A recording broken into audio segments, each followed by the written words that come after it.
You ready to get it started? I'm ready. Let's do it. Welcome, everybody, to the Luv and War Podcast. I'm your host, Leo Jackson, a.k.a. Easy. I am Lana Spencer, a.k.a. Cubana Lana. Yeah, you got a nickname. That out. That's right. That's right. It's official, y'all. Y'all heard it. Cubana Lana is trademarked. It's stamped. It's sealed. So you can't steal it. Otherwise, she's suing you. Trust me. She will lawyer up. But, yeah, welcome to Luv and War Podcast. It's been a crazy last couple of weeks, man. We really been working hard, building a base. How you feeling? Like, how have things been going for you?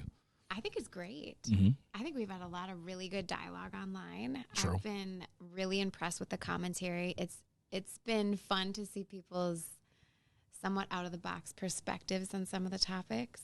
So I was surprised by some of the poll results, I'll be honest. That's real. But no, it was good. I've enjoyed it.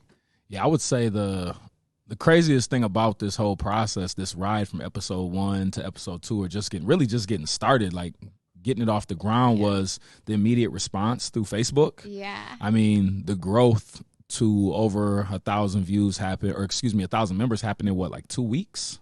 If that, 7 days? I think about like 7 days. 7 to 10 days. Like, we're already at 1.2K. So that goes out to all you guys for supporting us with the follows, the likes, the interactions. Like, it's absolutely been amazing. And I mean, we can't succeed without the people, right? Yes. And the comments. Keep them coming. Yeah. And keep flooding her inbox. Oh, God. She is loving all you guys, reaching out to her, inboxing her, asking her out on dates, sending her unsolicited nudes. Don't. Cubana Lana. She absolutely loves it. How's that been going? Do you know how many people I've blocked this week? How many? A lot. A lot. Hey, ladies, don't let him set you up. Ladies, listen, if y'all want to send you. me some pictures, I promise you I will not block you, all right? I haven't gotten any yet myself, but if anybody wants to participate in that crazy activity that the guys got going on in her inbox, I'm all the way down. I'm supportive, and I reciprocate that energy. You know what I'm saying? You better be careful, Leo. There's going to be a bunch of guys in your inbox, too, man. You better be careful. No, I said the ladies. I said the ladies. You said the ladies, but that's not what you're going to get. Hey, look. And I'm not hating on any community or anybody's preference. I'm just saying my personal preference is the ladies. My inbox is wide open to you if you want to participate in that same type of foolishness. That's all I'm saying. You see how he just invites the nonsense? He just invites it. He's like, yes, universe, I would like all the smoke. Send it my way. Man, y'all know I'm a walking red flag. I can't help it. He said it. I want you to keep that in mind. He said it. I'm capping. That's why they gave me the green mic, man. I'm a green flag. Stop playing with me. Anyways, I feel like we skipped over something that was very important. Let's drop our social medias. So where can they find you? I'm on TikTok as Cubana Lana. Same with Instagram and Facebook. Mm-hmm. Those are like the main ones that I'm in right now. There you go. Same thing here. I'm Easy Senior pretty much everywhere. Easy. All right, look that up. My TikTok is slowly growing. I'm about, I'd say, at about 200 followers, not 2,000. But I'm getting there. I need y'all's support, man. Help me step my TikTok up. Dancing. Look, man, I said I was inviting people to send me pictures and videos. I'm not sending nothing. I'm not sending I thought you were going to reciprocate the energy. I mean, reciprocate the energy through love, like likes and heart is a emojis and stuff like that. Nah. You better start with them thirst traps, Easy. Man, look. Better splash a little water on them ads or something. Come on, what man. What did you used to call it? Dead sexy season? Hey, man. Hey, dead sexy season is around the corner. I'm on my diet right now. Oh. Yep, I'm on my diet right now. So that's my check-in. I have started my 120-day cleanse. Okay. I'll say that the cleanse is not going to be 100% because I do make exceptions for the holidays. So like Thanksgiving weekend, I'm going to allow myself to eat what I want and have some celebratory drinks, adult beverages. And New Year's are the 2 days during that. But besides that, for 120 days, totally cleaning up my diet, avoiding fast food, minimalizing the amount of processed food, down to, sometimes there's some stuff where I might kind of relax a little bit. But for the most part, I'm cleaning it all up. Right now, I'm at 199 pounds, 198 pounds, depending on the day. Probably going to drop down to like 190 in January, and I'm going to try to muscle back up in February and March. Okay. And you typically do this like annually. Like, isn't this kind of like a process you try to do like a cleanse at the end of the year? Right? Yeah. So when I was younger, like in my college days, I used to do it to solicit myself as a personal trainer. So I would intentionally, I would intentionally like fall off, you know, and kind of get a little fat. And then I would do like a 60-day like body workout and then show people like my before and after pictures to like validate myself as a trainer. Like, look, I can do it. I can show you how. But now for me, ever since last year when I went through some family trauma and the loss of my niece and one of my good friends, it was more so for my mental health. Okay. You know, we're in November right now, and a lot of people do like, you know, no shave November, no alcohol November, no sex November. So for me, like following that tragedy and realizing like I was just in my own head and I was falling off, I told myself in November I was going to kind of change my lifestyle. Okay. And that led to about 3 months of me really just detoxing, detoxing my body, detoxing my mind, detoxing my soul. And so this year I said, you know what, like, let me do that again. And so now I just plan to do it every winter because there's nothing else to really do, you know, anyways. It's the best time to do it. Yeah, like. It's cold outside. It's not like you're going to go out and do a whole bunch of stuff. Exactly. Might as well just kind of focus on myself, you know, and really use this season for self-improvement. Yeah. Well, and it's a great time of the year to do it because then you get to go into the new year fresh and ready, feeling better, you know, being in the shape that you'd like to be in. So I think it's a good place to start. Yeah. And it also helps you avoid all of the bad food.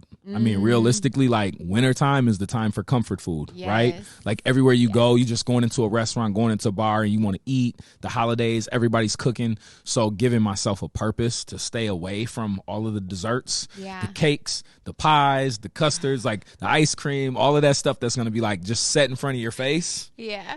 Cookies, Christmas cookies, all that, I'm good. You know, it gives me purpose to like just stay right. So, and then that end goal of like, then it's spring, you know, go on vacation, spring break trips and look your best, feel your best during that time. Well, and you got to have all those pictures for like the women you just promised. Like you're going to have to start getting that together. Absolutely. Hey, Dead Sexy 2023, baby. We back, baby. We back. Here we go. Here we go. And you know what follows that season?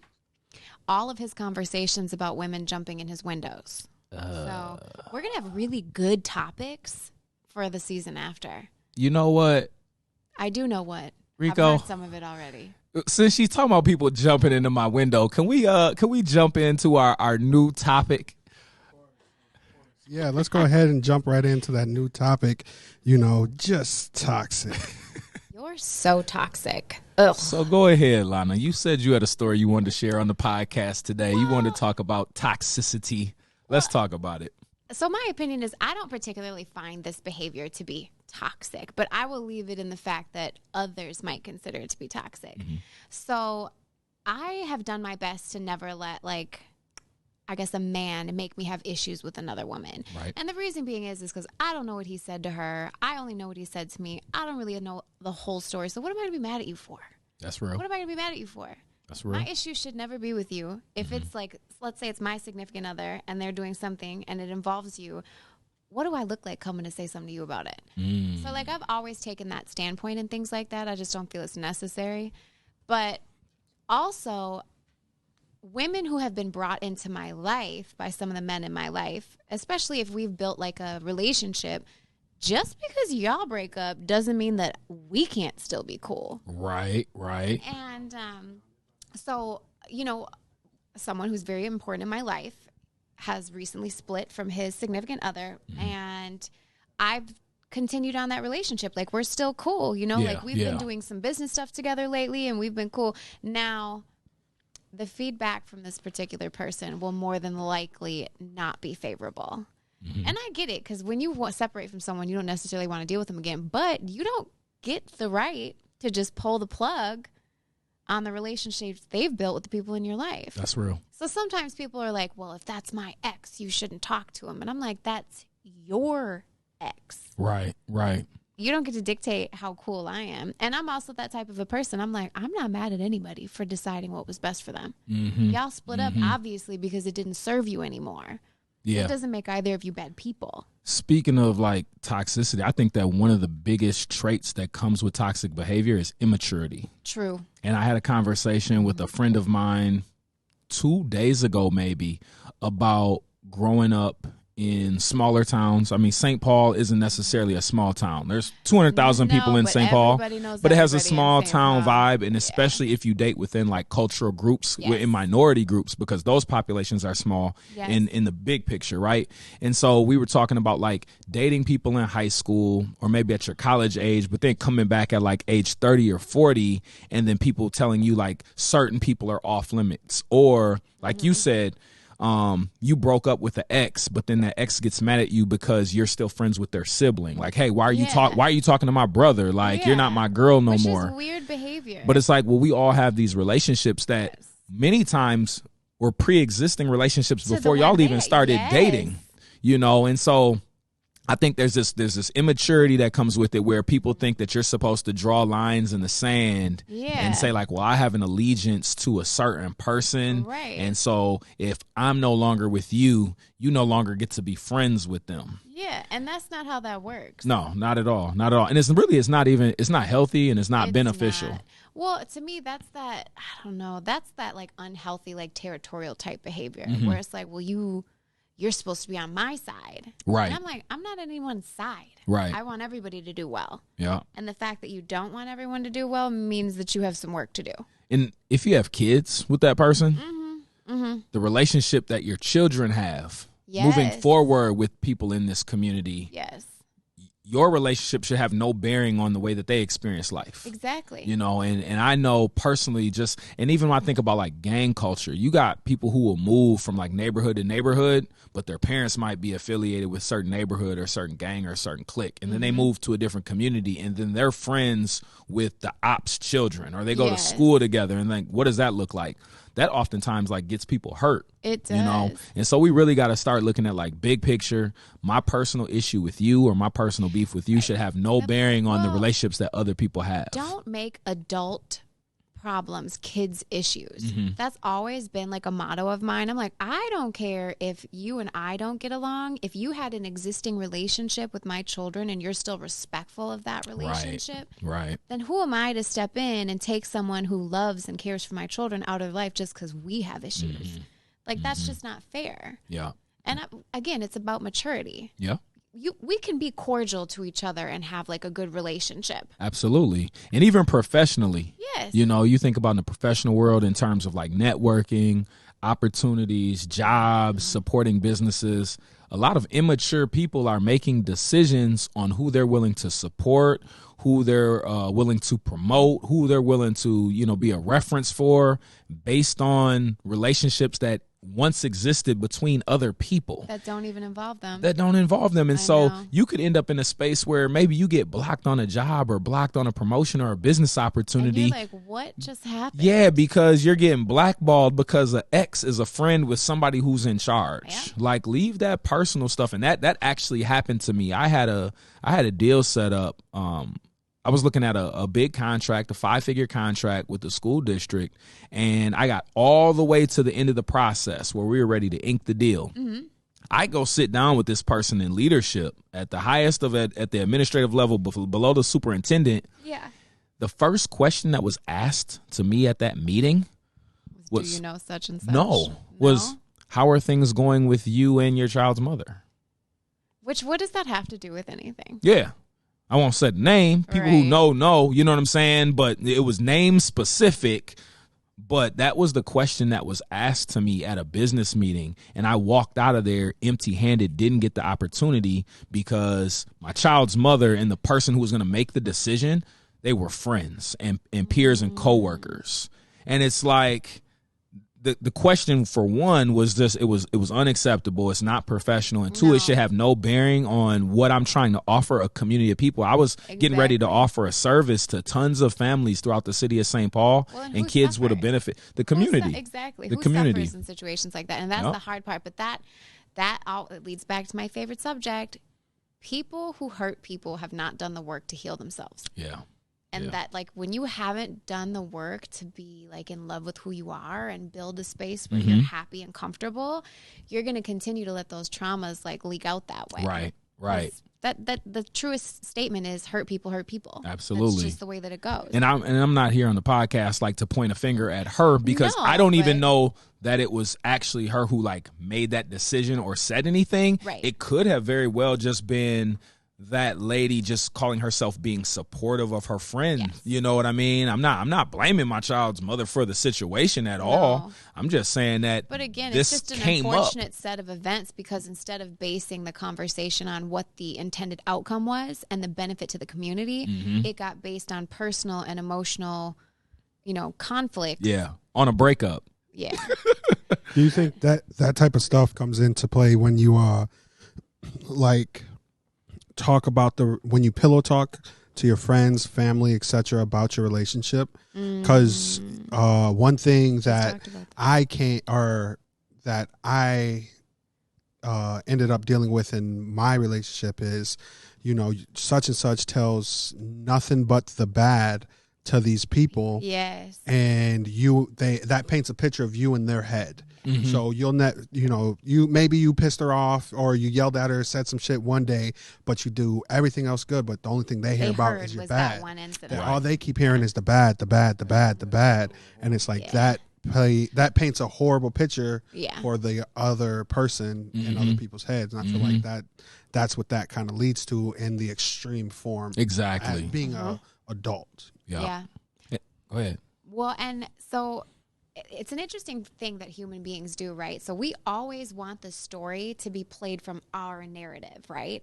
So we're always going to tell the story from our perspective, but also subconsciously, we're always telling the story that's going to make us look the best, which means we're going to augment and omit things, even not necessarily fully intentionally, but just because it's human nature to preserve yourself, and you're going to look at your self-image as a way of preservation. Right. So anytime that you tell a story where there was conflict, you're always going to present that information to make you look as good as you can, whether you were wrong or not. Absolutely. 3 sides to the story, yours, mine, and the truth. True, exactly. And that's why, I wanted to preface my account with saying, I don't know if that was intentional. Yeah. I don't know if my child's mother actually said something to make that happen. I want to be very clear that I'm not blaming her and saying she told them to tell me no. I'm just saying the consequences of us breaking up and them having a relationship led to that, those feelings coming into the business meeting. Yeah. And I was floored by that, and I didn't know where to then redirect my anger. Yeah. Am I angry at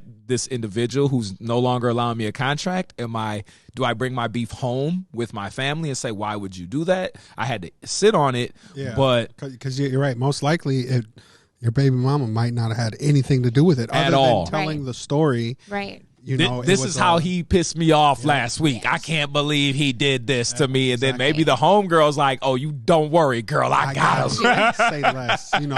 It's a supportive friend, but then at the same time for you, it was the spiteful friend. So it's 2 sides to every coin. Exactly. Yeah. And I think Lana and I always do a really good job, because obviously we're in co-parenting situations. We always talk about the positive. We do show praise, to the other parent of our children, because the positive does outweigh the negative. Yes. Honestly, it's easy to get hung up on some of the negative attributes, but I like to make sure that people know, like, my children are happy and healthy for a reason. Because they do have 2 great parents now. Am I always happy with you? No. But that honestly, that's the beauty of the situation, though, because it's like, even though we always may not see eye to eye, we are still at a place where we're going to put our children and their well-being above any of those silly conflicts. Because at the end of the day, they really are silly conflicts. Because it's like, you know what? We just got to raise these kids together. And we don't even necessarily have to like each other all the time to do that. But we will always love and respect our co-parents. Yeah. I think, that's it at the end of the day. I agree. I think both of us can agree. If either of our co-parents were like, hey, I really need you, we would be like, okay, cool. We might have a little bit of an attitude when we show up. But definitely talking a little bit of shit. Yeah, definitely. Might have to say, oh, you need me now, huh? Okay. Oh, okay. Let me get my keys. I'm on my way. Well, speaking of toxic relationships, let's transition into dating people with addiction. Ooh. You want to start? You want to take that, or should I go first? I guess what I will say to that is it is a mini layered onion because there's levels to addiction. There's different types of addiction, and there are different ways that people cope and display addiction. Right. So, and I will say that I think that it's becoming a little more prevalent than I guess I was aware of. But I didn't grow up in a home with anyone who suffered from addiction. So I think that it also made me a little more susceptible to having people in my life that had addictions because I didn't recognize the signs. Oh, you know okay, what I mean? okay. I wasn't raised with people that like drank a lot. So I just assumed that like our family was just kind of conservative. Right. So when I came across people who drank consistently or what would be considered like to an alcoholic level, I'm like, maybe this is just what people do because I didn't have a baseline. So I think because of that, I had a tendency to accept more from people and not necessarily understand that their behaviors were addiction. See, me, I'm the total opposite. I don't have any shame in sharing because both my parents actually went on to be licensed chemical dependency counselors and work in the field to help the community in St. Paul to get off of drugs and alcohol. Yeah. So I was raised by two addicts. And the reason why I say raised by two addicts, because once an addict, always an addict. Like they're still considered to be addicts to this day. Yes. So both my mother and father, went through the recovery process. My father passed away 2 years ago. And I would say, so he was probably at that time when he passed away, probably about 40 years clean, around that. I know my mother is, she's at like 30 years clean right now. Okay. So I definitely grew up. Yeah. Big ups to them. That's wonderful. Growing up in a home with drug addiction and alcohol addiction also leads to a lot of domestic violence, because I mean, it's drunk people fight a lot and it leads to fighting. So I was definitely just kind of immersed in a world where I would see the high and the low. Like my house was always a party. Yeah. Because everybody comes over to drink, party, and have fun. Yeah. And then at the end of the night, when it crashes and everybody leaves, my mom and her boyfriend are fighting. You know what I'm saying? So I kind of grew up in that life, but then I got to see the other side when my parents went through the treatment process, went through recovery, and started helping other people recover. So I got to see like the healthy side as well. Yeah. When I became an adult, I think one thing that kind of masked my eyes, kind of put a veil over my eyes, was going to college. Okay. Because I entered into a world where everybody drank heavily and regularly, but like most people were super functional. Right. Like stayed up with their classes. Yeah, like they're graduating, even though we're getting drunk, Monday, Wednesday, Friday, Saturday, but everybody's still doing homework. Yeah. And so it almost seemed like, that was normal. Yeah. But once I got out of that kind of that college age and got into the real world and continued to date, I then started to see like alcoholism and drug addiction like really manifest itself in some of the relationships that I entered, where I was like, whoa, like this is problematic. Yeah. And then it kind of triggered me to past trauma and being like, I can't go through this again. Yes. I went through this when I was 7, 8, 9 years old. Yeah, I don't want to do this as an adult. I can't be in a relationship with you when, you're getting drunk every single day. Yeah. And I'm literally watching you change behaviors. Like you were good 3 hours ago and now you're a totally different person. Yeah, like melting down right before my eyes. It's really difficult. Have you had any experiences with relationships with addiction? Yeah. No, I have dated people that have had very bad addiction issues. And I think the hard part for me was, again, realizing like that's what addiction looks like. Mm-hmm. And then I don't have an addictive personality. So I don't drink at all. I've never been into drugs. It's never been my thing. And so my mindset is always like, well, just stop doing that. Right. Like I had to really educate myself on what addiction was, because I'm just like, why would you continue to do the behavior that is literally destroying your life? Why wouldn't you build the foundation to be able to get out of that? But I had to understand that it's not just a mental thing, it becomes physical. Mm-hmm. So addiction becomes a very physical thing. So to the point where if you have been an addict long enough, you can't necessarily just stop cold turkey because it's dangerous. It'll kill you. Yeah, your body becomes dependent upon the chemicals to function every single day, or you get sick and you could die. Yes. And I will say that in the first instance where I really had a partner who suffered from addiction, I really didn't have a lot of empathy. Mm-hmm. I I was more angry and frustrated because I'm like, what are you doing? Right. Rather than having the compassion to be like, you have an addiction, and being able to have healthier suggestions, right? Like, you should go to treatment. Like, maybe you should think about therapy. Instead, I'm just like, what is wrong with you? So I think sometimes when you don't have a good understanding about addiction, you can make it worse for that person. Yeah. Because you don't offer like a safe space for them to even find or seek help. Yeah. So because it becomes more combative in nature rather than coming from a place of empathy. Exactly. And I think that that's what I was able to do was come from a place of empathy and like understanding and say like, hey, I get it. Yeah. Also, you have to know that because I'm aware, Yes. you know, because I have so much history in it, You you can't know, fool me. like you can't fool me. I know that you have a problem. Yes. I have a parent who can help you with resources, and I would love for you to talk to her to get the help that you need. But at the same time, with that empathy and understanding, I also know that I have to remove myself because I can't save you. You can only save yourself. That's the hard part. Mm-hmm. I think that was the hardest part for me is I got to a point with one of the people where I'm like, you don't want to change. You don't want better. Right. And it doesn't matter what I do for you or how hard I'm willing to go for you. You don't want it. Yeah. And it's like, there was a interesting article I read about how people who have been so used to living with emotional damage and emotional trauma, it is frightening to think about what life looks like without that. Yeah. Because you've never experienced that level of like peace and understanding and balance. So there's an interesting saying where it says, people raised in chaos, safety feels boring. Yeah. Because you've only ever operated in those, you know, environments. So I think that's why the first time it took me a long time to really separate myself is because I didn't realize there were people who they have to decide to get better. Right. You can't make that journey for them or make that decision. And I think that I stayed longer than I should have because I kept thinking, if I can just convince you to want to be better and to do better, then you'll change. Then you'll do better for yourself. Yep. But addiction creates almost like a new normal for not only the body, but also the mind. Mm-hmm. And so when you brought up like that, you know, living in danger, living in trauma, safety and all that normalcy is abnormal. Yes. It brings me back to high school. So growing up in the city, you know, in a neighborhood like Rondo, which during the 90s was full of gangs, gang violence, drive-bys. It was rough back then. Like, you know, your parents would tell you not to go on Selby Avenue. You might get shot. Mm-hmm. I then go to Cretin-Durham Hall. I'm at this private school, almost exclusively all white, you know, probably a good 95% all white, mid-upper class socioeconomic.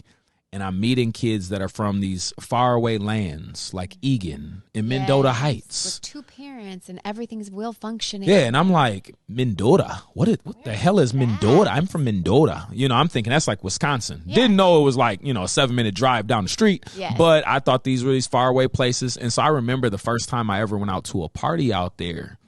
And I remember being scared. Yeah. Because it was quiet. Mm-hmm. Nobody's yelling. There were no street lights. It was dark. No one's fighting. They left their doors open. The cars unlocked. The cars unlocked. The garage is open, and they would have deep freezers with like food and snacks and ice cream. And I'm thinking like, yo, somebody's gonna rob you. Somebody's gonna break in. You know. And then you go out in the backyard because they got a bonfire. And I'm looking out into their acres of land in the backyard, and I'm like, dude, like Freddie or Jason might be out there. Those are all like the survival mechanisms. Yeah. Yes. You know, think about it. While you walk in the hood at nighttime, walk by the street lights. Yes. In the hood, whenever, you better lock that door. Yeah. Mm-hmm. You better close that garage. Don't let people see you Don't have leave your bike outside. You know, you have these things inside of your garage. And then another thing we struggle with is the vast openness of land. That's what I'm saying. The land at nighttime. Because in the city, it's not like that. So you can, I'll throw something, I'll hit a building. Yeah, versus or a car or something. I look in your backyard and you have it's acres. Just darkness and trees. So, but why is it that quiet, that calm, that still frightens a person who lives in what is statistically a more dangerous area? Because we know how to navigate the more dangerous area because that was our normal environment. So when you're addicted, it's the same way, Yeah. right? When you have drug addiction, it makes you feel like some people say, like, it makes me feel alive. Like when I was in hits your college, senses. I used to really Yes. think that like I couldn't have fun without getting drunk, as if Yes. my personality Wasn't enough. without the alcohol. I got to be intoxicated to have a good time. I got to be in the hood to feel safe. safe. It's the same. It numbs your senses. Yes. Drugs, Mm-hmm. alcohol numb your senses versus, being out in the, in the urban area. All your senses are, it's kind of opposite. All your High senses alert. are on high alert, right? You're using every single sense, and then you get to Yes. nowhere, and because there's no lights, there's no sound. Well, think about You're this. starting to lose your senses, and you get into that panic mode of People this isn't who right. people who have anxiety, they wear weighted blankets, right? So they can feel hugged Yeah. and held in. I've That would worked make me with freak kids. out. I worked with kids in group homes Yeah. back in the day, Catholic Charities, and kids would have meltdowns, and you'd have to put them in holds, Yes. restrictive holds, so they wouldn't harm you or someone else. But they'd But calm that's down. when they would relax. Like, some people need to be hugged and squeezed. Some people need to feel that pressure around them, because when feel they safe. don't have it, they don't feel safe. And that's like the psyche. Like, you have to adjust. And so when you're trying to get out of addiction, like, that's what it's like. It's like being okay with like nothingness, like Yes. with not feeling a high or a rush or euphoric, Yeah, you like don't just- realize what normal feels like, because normal feels like something's wrong. right. Because you're right. used to living on high levels of serotonin and dopamine and all these like chemicals. Because like those are all your typical hormones, right? But each drug, like every addiction, stimulates some of those chemicals, right? So your dopamine is your pleasure chemical, Right. and your serotonin is your happy hormone. And they've got this big balance of things, but each drug taps into one of those. Yeah. So you're constantly used to living in this high state of almost like a drug-induced euphoria in a sense. So when you take that down, your idea of happy has completely changed. Right. And relationships can do the same thing. Yes. Whether it be domestic violence, whether it be sex, like you're in a relationship to feel. It's producing all of these feelings. And so some people don't know how to be in healthy relationships because a healthy relationship is boring. There are Yes. women out there right Yes. now that, I think like, man, she looks good. I might want to talk to her, but she would have no interest in me because I'm You're too boring. safe. You're I'm safe. boring, right? Now I gotta go boys get a always thug. I need to ride with somebody that got a pistol on his hip, a sack of dope in his pocket. We riding around, kind of hitting licks. I'm not hanging out with a teacher. And I be like, I know I look better than Pookie. Hey, but Pookie lifestyle wild, So Yeah. Pookie's some people need that thrill and that excitement and that rush to make them feel like, man, this is real love. Like, some women want to be slapped, want to be choked by somebody, like, oh, you're boring. Like, my last boyfriend hit me, so if we're gonna be together, I'm gonna need to hit you so you can hit me, so I know that you angry. Versus I somebody know that's that you like, care. yeah. It's so crazy. I had He loves so me so much, he hit me. right, looking through the Jody topics. and Baby Boy. You know what I'm saying? I was looking up through the topics on the way over here, and I was thinking about it. So prior to doing like a lot of self-worth, like, and getting myself together and getting to a better place, I craved like that, Harley Quinn and Joker relationship, right? Like that ride or die and all that kind of stuff. Like, when I was younger, that's what I fantasized. I'm like, I want to know that you're ready to just take a case for me. She was a trap Like, queen. you know what I mean? Like, as I was younger, because Yeah, that was baby. like my idea of safety. Like, no matter how toxic it was, I know you're willing to burn the world down over me. Like, and that's how we've romanticized those types of relationships. Yeah. But as I've gotten older and I've gotten more healed, I'm like, I don't want it. Yeah. I'm not a ride or die. I'm going to tell you that right now. I want to know, where are we going? Why do we got to die? Can I get out instead? Like, I want to know all these things. Lana like, said, do you have a permit for that? yes. Hey, like, look. Hold Okay, on a drop me off. second. I didn't sign up for this. We ain't living life on the edge, baby. If you get in my car and you don't buckle your seatbelt, it's a problem. All right? I'm Buckle not- up. You know what I'm saying? You're not finna mess up my insurance. So you gonna yell at we're her going to be before the car safe do? over here. You yelling at her before the car do? Hey, for real. The Like, hey, dinging is buckle going up, off. please. Like, why don't you have your seatbelt? You don't like life? You don't like life? Hey, straight up. Yeah. But all of that, that you speak to, like, It's all a mindset. It is. So let's transition into topic 2. Speaking of mindsets, you've been pretty busy over the last couple of days. Yes. She's actually been a little too busy for me, and I was getting a little frustrated because she wasn't liking the posts and sharing stuff because He she. was in Facebook jail for a week, and I carried the torch. That wasn't my fault. That wasn't my problem. But that wasn't I my problem. still held ground while you were in Facebook jail. Not my problem. You all said right. keep that same energy, Lana. Yeah, I'm out. like she got to stay on it, but she had This week shifted. to take over. She shifted her mindset to a money mindset. So I heard you've been getting money these last couple of days. You know, instead of being in the Facebook group like I need you to. What were you doing? So I took on a challenge with my children because I want to teach them that money is everywhere. Money and opportunity are everywhere. You just have to be willing to look outside the box. Yeah. And I also wanted to teach a few other people that I know that you don't necessarily have to have money to make money. True. Because listen, one man's trash is another man's treasure. You know what I mean?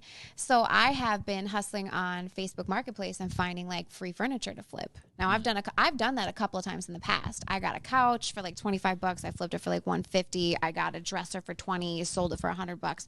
Just things like that. Because again, I cannot stress this enough. Money and opportunity are everywhere. Yeah. But that's the mindset. Right. When you come at life with this limited mindset, thinking that there is limited resources, then that's all you're going to find is limitation. But when you start opening your mind and being like, listen, the universe delivers anything and everything I want. All I got to do is keep my eyes and ears open. That's all that happens. And so I have been flipping furniture. I actually made a goal. I want to make like $3,000 in the next 2 weeks flipping furniture. It's not as outlandish as people think. It's really not. I have 8 pieces of furniture to flip right now. I paid $70 total for everything. The vast majority of everything in my garage I received free.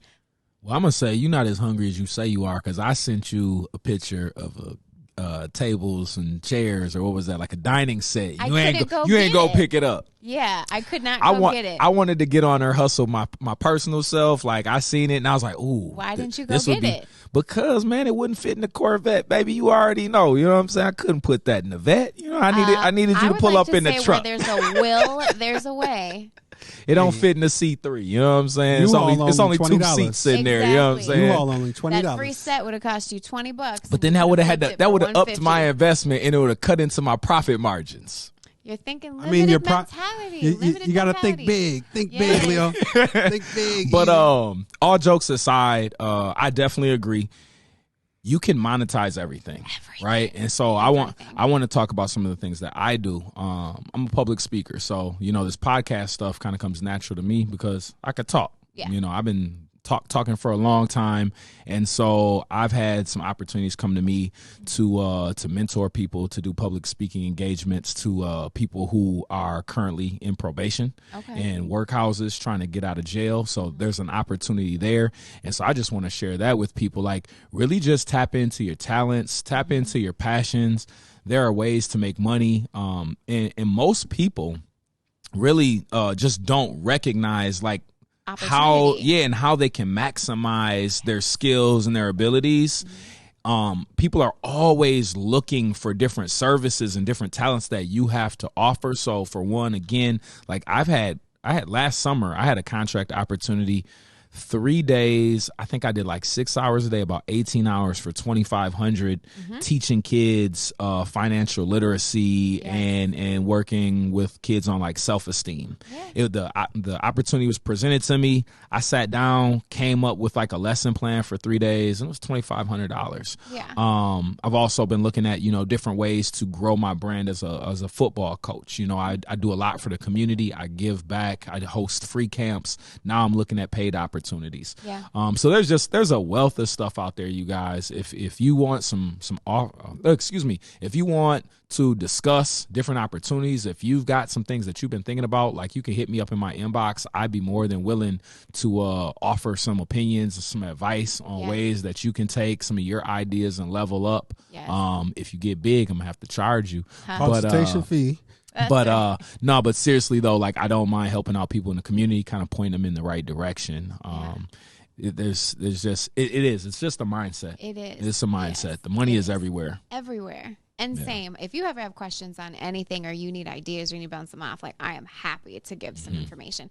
There's a couple of sites that I would recommend to use if you're looking for like one-off jobs. Upwork is great. Fiverr is great. Yeah. Even your community pages on Facebook, if you're like, hey, like I'm open to do, like let's say you know how to do little odds and ends. People will pay you to come and put tables together to build IKEA stuff. There's so many ways to find lucrative opportunities. Yeah. To, solve some of the money woes that you have. Yeah. And flipping for me personally is one of the fastest ways to make money. Yeah. And you can flip anything. Like a lot of people know that I detail cars. And so the way I got into that, amazing, by the way. The way I got into it, I was just keeping my own car clean, right? I had bought the 300 a few years ago, and I was cleaning it. And one day I was detailing under the hood, and I took a picture of like the engine bay, and I posted on Facebook. And somebody was like, "Damn, you did that?" I'm like, "Yeah." They're like, "Can you do my car?" And I was like, "Sure." They're like, "How much you gonna charge me?" I'm like, "I don't know, just bring it over $60 or something." Yeah. So I detailed the car for $60, but it took more time. I was like, "Wait a minute, I'm getting paid." Yeah, I need to charge more because I worked on their car for like 3 hours. I'm like, I'm not about to make $20 an hour. So I upped the rates or whatever, saw where the demand was, and it got to a point to where like I didn't have enough time. And I had posted on Facebook. I got people like who had like who adopted kids, like had foster homes. They're dropping off vans outside my house. And it all started with me cleaning my own car. Then I got gifted a vacuum, a large capacity vacuum for a Christmas gift. And then from there, it was just up. And I just started making like thousands of dollars in my free time detailing cars at my house. I had linked up with a couple guys who were buying cars out of auctions and then selling used cars. Man, this dude would come and just park cars down the street from my house and just leave the keys in my box. And I just go out there whenever I had 3 hours, bust a car out, call him, "Hey, car's ready. All right, drop it off." And he would leave money under the floor mats or whatever. And the next thing you know, I'm doing cars for like $100, $120 a piece, man. And again, mindset. Yes. Right? Mindset. Yes. Opportunities are out there. There's really no reason why anybody should just be broke. No. You can go out here and you can get some money if you want to. Facts. I definitely feel like at this point or in this day and age, anything you do like for fun or you love to do, you can monetize. You should. There's no way in hell it's not paying you. Like right now, with all the technology we have and all the information out there, someone's done what you're trying to do before and they've made money out of it. Yes. Put enough time and research into it, you can be that next person's someone. Yep. Yeah. And educate yourself. YouTube, Google, and the library will teach you pretty much anything you need to know. Yeah. If you want to do something, there's a book on it. If you want to do something, there's a YouTube on it. That's real. Facts. It's everywhere. And again, there's multiple ways to learn too. If you're not a reader, go to YouTube. If you're a reader, go get a book. There's so many different avenues. And you actually brought up a good point. Please understand to charge what you're worth. Yes. Charge what you're worth, not what you think people will pay. And I can't stress that enough because, listen, you know that you're worth it. And there is a subset of people that is willing to pay it. Right. Charge what you're worth. Yeah. There's a saying that says if you're becoming overbooked, then you're underpaid. Yep. You're underpricing pretty much. So if you're running into the problem where, I don't have enough time in the day to get everything done, I got too many clients, time to raise them prices. Obviously, your product or what you're supplying, supply and demand. Up that price. The people who are gonna drop off and say, "No, that's too much," they're looking for a cheap price. The people who've been waiting on your wait list are going to be the ones to build those spots. Yep. Yeah. I can pay $30 extra and I get bumped up. Cool. Here. I already sent it. Yes. Let me know Save when I'm my in. Spot. And that's not a bad thing. I think that some people get upset or they feel like they'll hurt someone's feelings, but the reality is there's going to be somebody who will charge less. And so if I'm not willing, like say haircuts, right? You can recommend some that. Barbers are charging $100 a cut. I'm not willing to pay $100 a cut.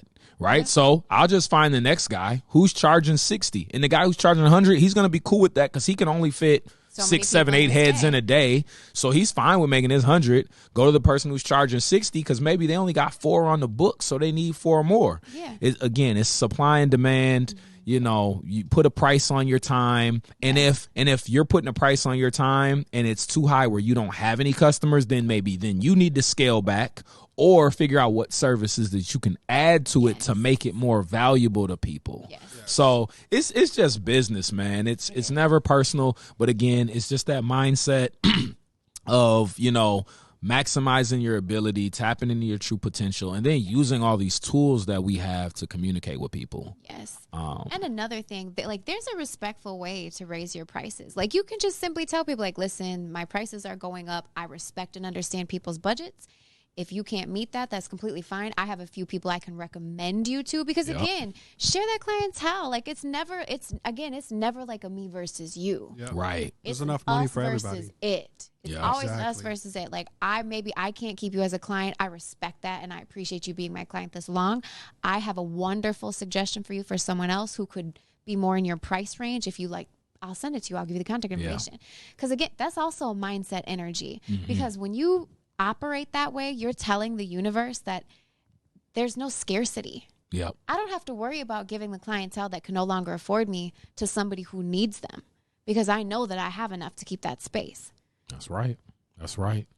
Let's transition on to the next topic as we talk about communication, working with people in these relationships. Let's talk about communication in terms of love languages. Yes. All right. What would you say would be your love language? I mean, you might have a couple, but what are your love languages? So I am big on, like, words of affirmation and acts of service. But there's an interesting caveat to that. I have learned that your love languages are normally the reflection of the things that you craved as a child but did not receive. So I know it's like, oh man.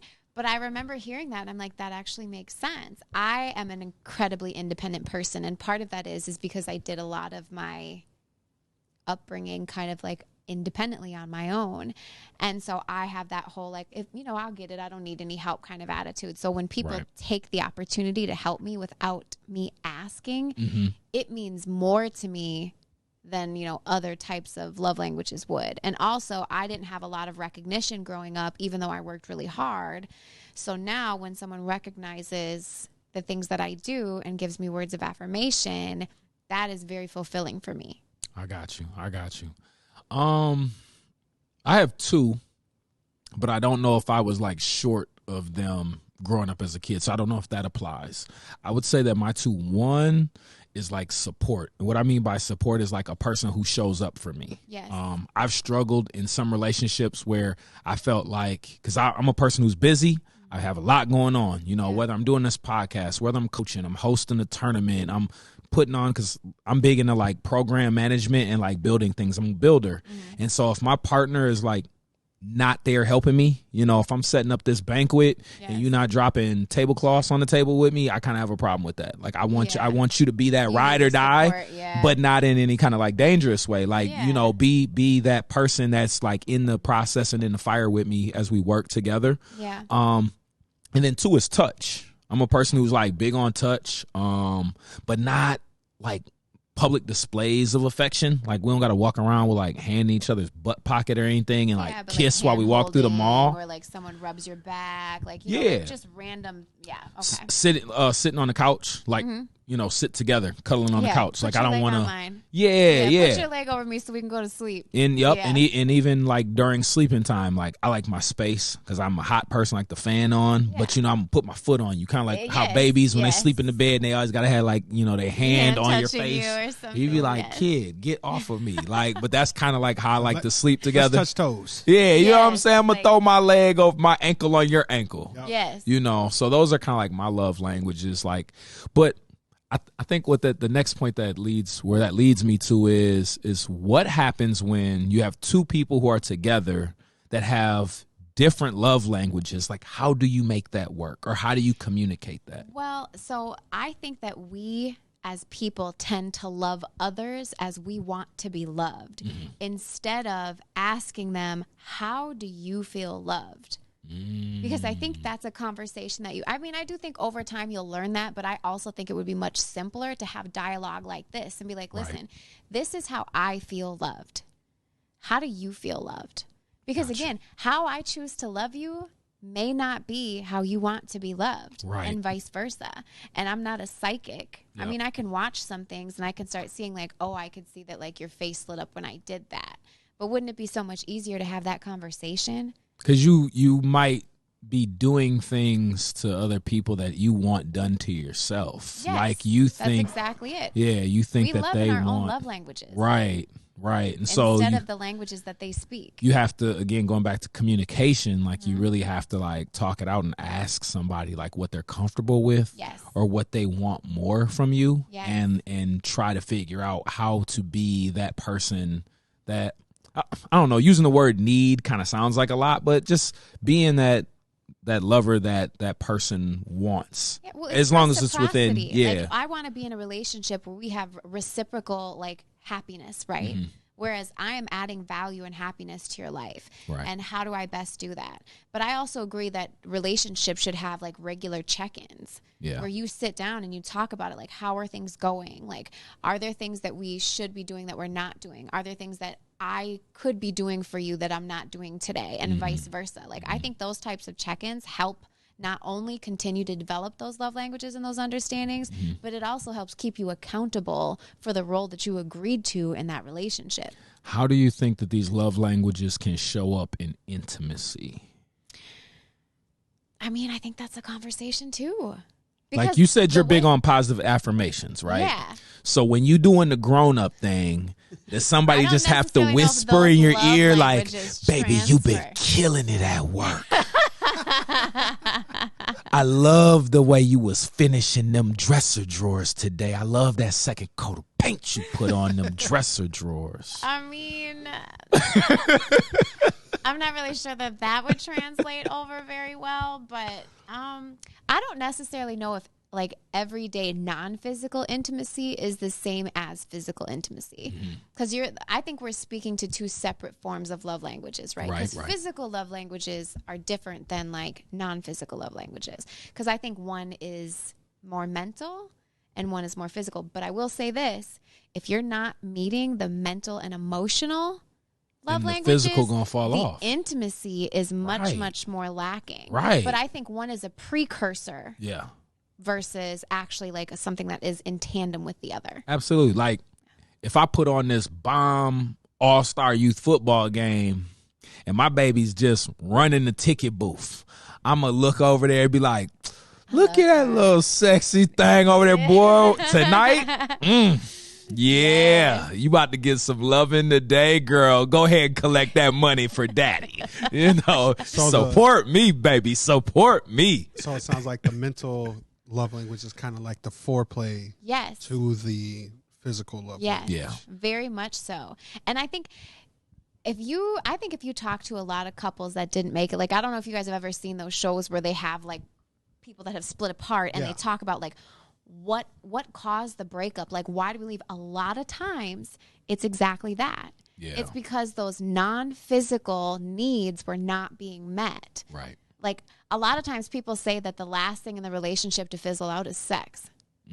Like, once you get to a point where you do not have physical intimacy anymore, that's when you really know it's over.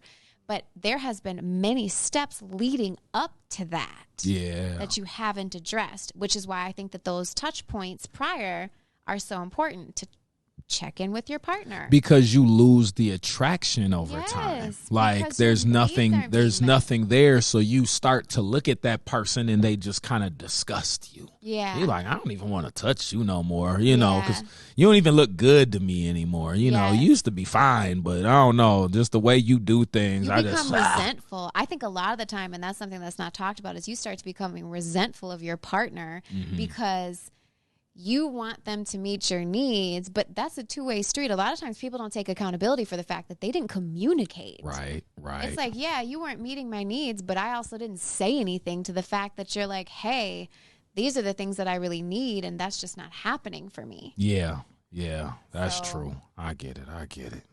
All right, well, let's get into some of the community engagement stuff really quick. Yes. So if you're not a part of our group yet, I need you guys at this time to join. If you're checking this out, hop on Facebook, join our group, Luv and War Podcast. All right, we've got a page, but we've also got a public group. Yes. I want you to jump in there because what we're doing is we're holding polls, and we're going to use the polls, the data as well as the comments to lead to talking points. We want to use your comments. So we're going to go to Rico in the production booth. Let's see, what are we going to discuss today?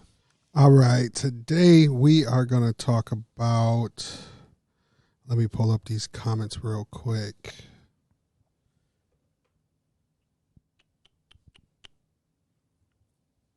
All right. We had some really good polls, though. We did. What was our one that had 70%? What was the topic? Is your partner responsible for your happiness? Happiness? Yep. Yeah. There we go. Is your partner responsible for your happiness? Let me start this one off by saying, hell no.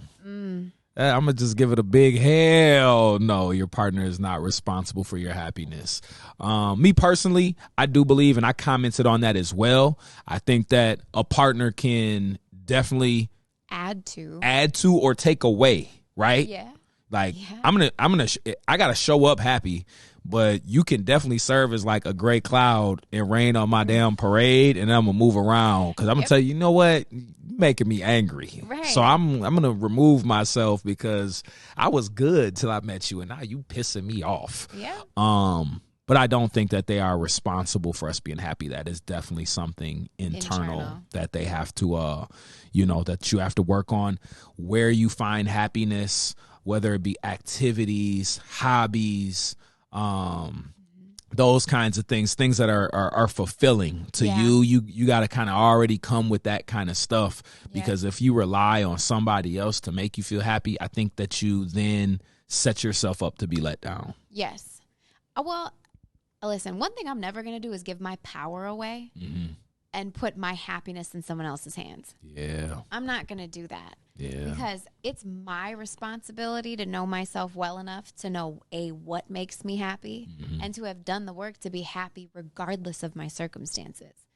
Which means if I come in and you add to my happiness, great. But if you walk out, I still have my happiness because it belongs to me. Yeah. That's right. I'm not putting that in somebody else's hands. Yeah. Why would I've never understood, I guess, well, let me say, as a person who's grown up and I'm more mature now, I would never understand being like, it's your job to make me happy. Because if someone said that to me, I would have a really good chuckle in their face and be like, it sounds like you've got some work to do, because no, it's not. So how do love languages play into that then? See, but that again, you already have your happiness. What I'm doing by respecting and asking for your love languages is asking how I can add to your happiness. Right. I'm not taking responsibility for your overall happiness. I'm saying, for me to play the role in your life that you've given me, how do I fulfill that role? And vice versa. That's a reciprocal relationship. But again, if you take me out of your life, you should still have happiness. Yeah. It's not dependent on me. But so I'm just playing devil's advocate. Go ahead. Isn't that, so that's kind of like, I feel like that's what the love language is the other person taking responsibility for your happiness. Like, yes, you can leave and I can get this, and I'll be fine. But say you're in a relationship with someone, right? And they're no longer, responding to your love languages. That's how they can make you happy, and they're not doing it no more. That's not their responsibility. Leaves. Isn't that's kind of like the responsibility of the relationship is but for you both have halves, a right to leave a relationship at any point in time. You are never obligated to someone else. Yes. But that's a big variable though to be missing. It's love like is a risk. This person isn't responding to my love languages. Like, you've told them, you guys but had then this they're conversation. telling you how to treat them. Again, you got to let people play the roles in their life that they claim. Yeah. And they can change those roles. Yeah. And you have to be okay with that if they do. Yeah. Because no one is obligated to you. At any given moment, a person can decide for their own well-being that they want to walk away. It doesn't serve them anymore. Let's go back to what I was saying about maturity. One of the people in the group who I think the comment might have actually came from Miss Jackson. I think that she was talking about like that early 20s and there being like an obsession phase. Like when you get into those relationships when you're young, you have like an obsession with the other person.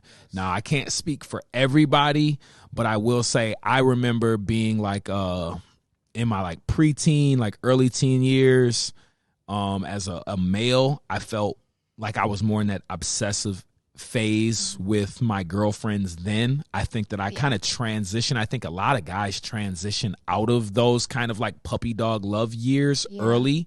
And again, this is just my perspective. I see girls grow into those types of feelings later, around the end of high school, maybe even early 20s, where, and I noticed this even on social media, you know, where people will share memes like where it's like a woman like almost inside a man's body, or these cartoons of like a girl like slumped over her boyfriend like a dead body, and the dude is like trying to use his phone or playing a video game around her, and then the caption is like, I'm trying to be in my man's body like this. And then I'll look at like the age of the person who's posted that, like, yeah, that's some real 20-year-old stuff to say. Like, don't no man want, and my love language is touch, but I don't need you like breathing all in my ear while I'm trying to like text somebody, right?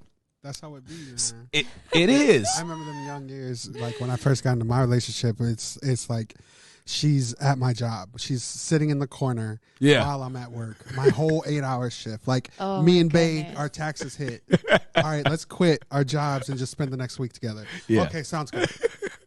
That's young. Yeah, it's that close. I think it's also like new love, because you've never experienced those feelings before, so you haven't learned how to regulate them yet. Right. Correct. So I think that it's so new that you're just like, oh my God, what is this? Right. Like you're in this like golden phase where everything's shiny and new. So I think that over time you learn to self-regulate, because also typically you crash and burn. Right. I was going to say, so those moments create that euphoria, like drugs. It's a high, right? And again, I'm just going to speak from my personal experience before we get into our next segment, Tales from the East, where as a guy, I'm kind of like, all right, that's enough. Give me my space. You think that you're the one who's going to make me happy, but I actually like to play NCAA, or I like to play Madden, or I like to play 2K. And then now my girl is like mad because she like, all you want to do is play the game. And I'm over here like, the game makes me happy. And then she feels like, well, then I must not make you happy.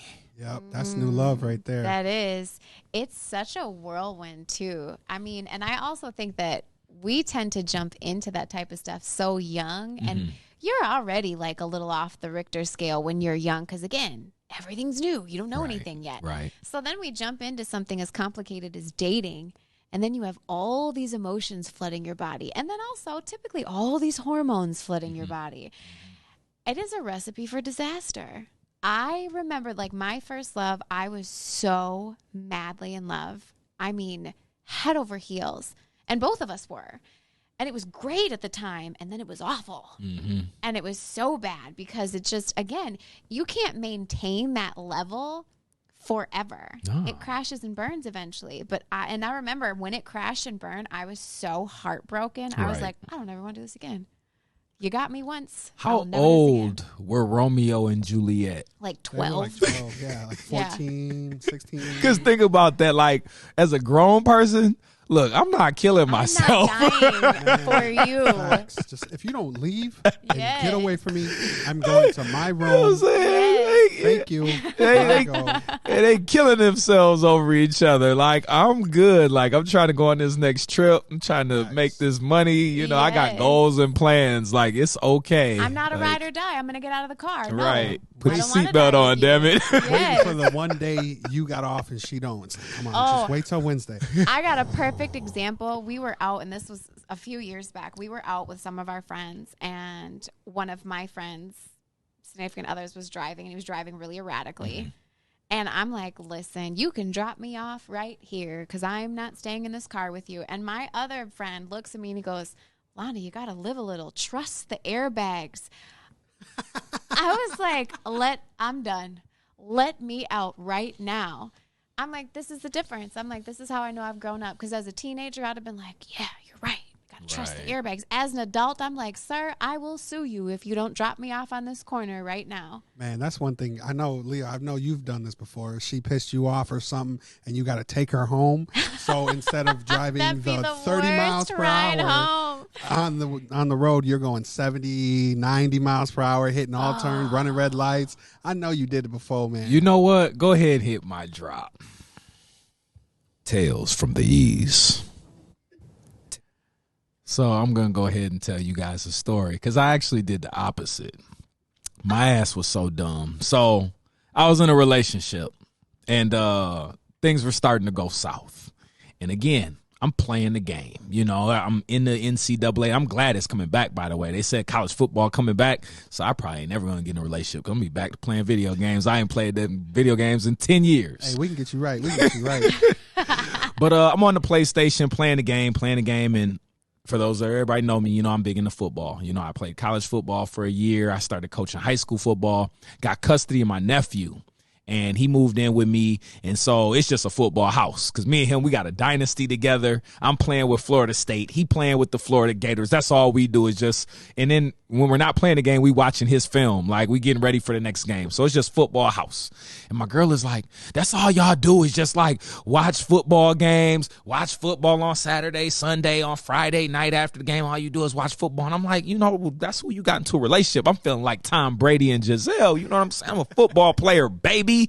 And she's like, no, you're not. You got cut from the team when you were a freshman. Damn. I'm like, that was a choice. Damn it. I could have came back, and I could have, but yeah, she was right, though. I did get kicked off the team my freshman year.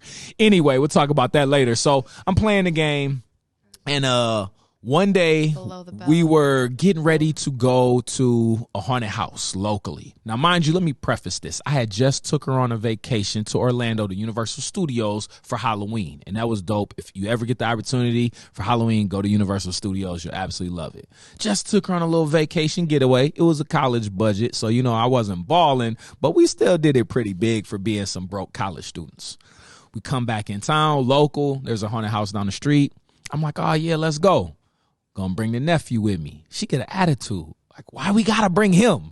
I'm like, what you mean? It's like my son. She's like, I'm tired of him. He come everywhere with us. He's sloppy. He don't got no manners. I'm like, man, the boy's 16. Man, you better let my nephew come on this ride, you know, chill out. So we have this big fallout about how everything I do is with him and everything's football related. So we're in the car and she's bringing me to football practice. I want to say I lived about 5 miles away from the high school.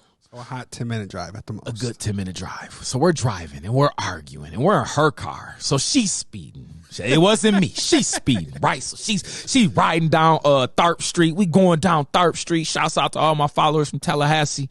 And I'm like, you know what? You got such a big problem with me playing video games and playing Madden and stuff. I'm like, it don't matter. You could break up with me and the next dude, he's still going to play video games too. I like football. He probably going to be playing like Live or 2K. You know what? Let me out this goddamn car.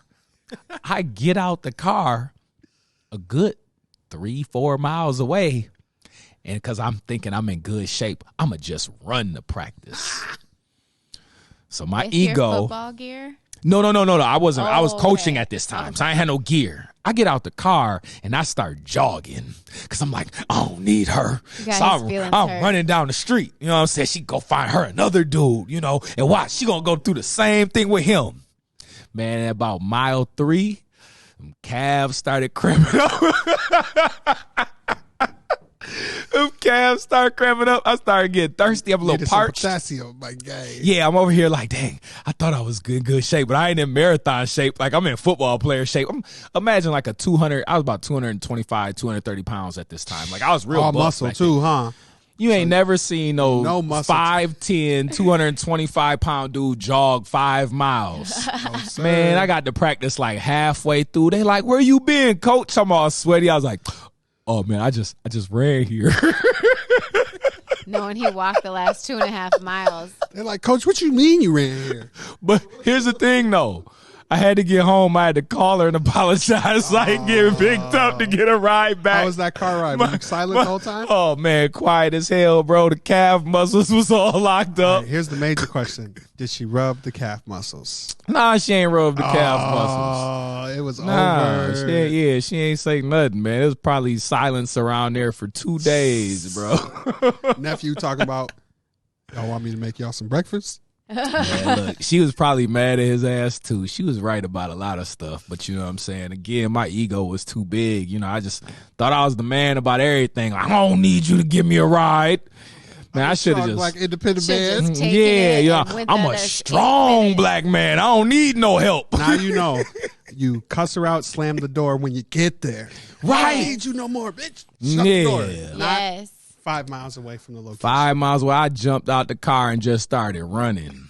I ain't even had no music to listen to. Forrest. I was going to say Forrest ran out of juice. It's giving Forrest Gump vibes. Hey, for all you young folks, it wasn't no Uber back then. It wasn't none of that, man. I was stuck. I had to run. If I was either going to run home, it was going to be a couple miles, or run to practice, it was going to be a couple miles. Either way, it was going to be a couple miles. Yeah, man, I used to tweak back then. The more I think about it, some other dumb stuff I did back then. Similar situation, just feeling like ego was too big. I remember being at a party during homecoming, and it was the Kappa party. So if you ever get to go down to FAMU homecoming, you want to go to the Kappa party. The Kappa party is amazing. I can't remember the name of the club. It's been so long since I've been there.